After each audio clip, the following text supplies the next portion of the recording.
Hello, I'm Dr. Lauren Hyman, and welcome to Scooch Down, where you talk to your gynecologist like you talk to your friends. So you have a boy, you want to get pregnant again and you'd love to have that girl. Or you have a girl, you'd love to get pregnant again and have that boy. Or you have several of one gender and you'd like the other. Or in some cases, you have an inherited genetic condition where having a baby of one gender might mean that that baby would be more likely to have a life-threatening condition. And it's really imperative that you have a baby of one gender or another. How can you be more assured of having a baby of a certain gender?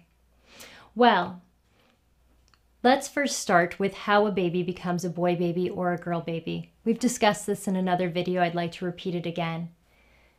Women make eggs in their ovaries. All the eggs are X chromosome cells.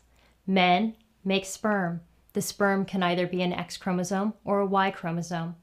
So whether or not that sperm is an X chromosome or a Y chromosome determines the gender of the baby. XX, girl. XY, boy.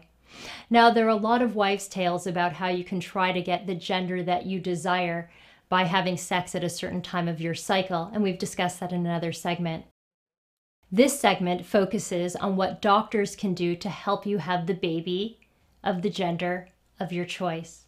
Now, most doctors will only do this if, again, you have a condition that makes it crucial for you to have a baby of one gender or another, or for family balancing.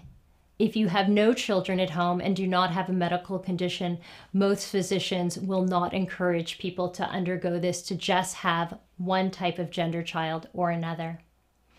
There are basically two different ways we can do this. The first is sperm spinning. How does that work? Well, we're trying to separate the sperm out into X chromosome sperm and Y chromosome sperm, and then inseminate while the woman's ovulating a sperm sample that only has the gender of sperm for the baby that that woman wants to conceive. The most common way to do this is with a technique called microsort. The X chromosomes are heavier, they have more genetic material than the Y chromosomes.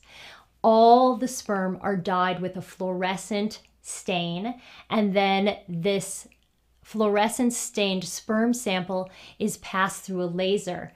The heavier, more fluorescent sperm are taken out and sorted.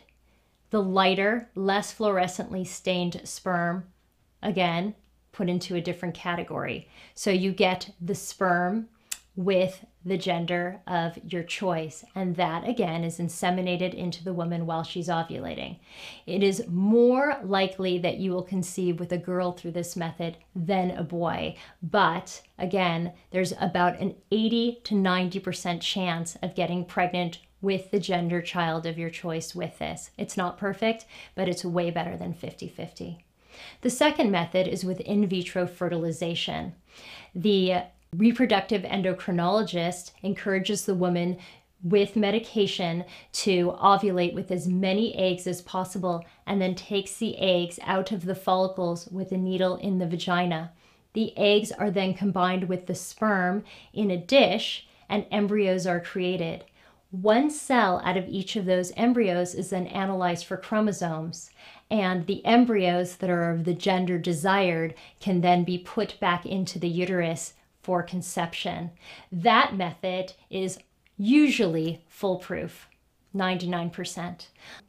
These are two very effective methods for getting pregnant with the gender of your choice. Hope this has been informative. This is Dr. Lauren Hyman. Thanks for tuning in to Scooch Down.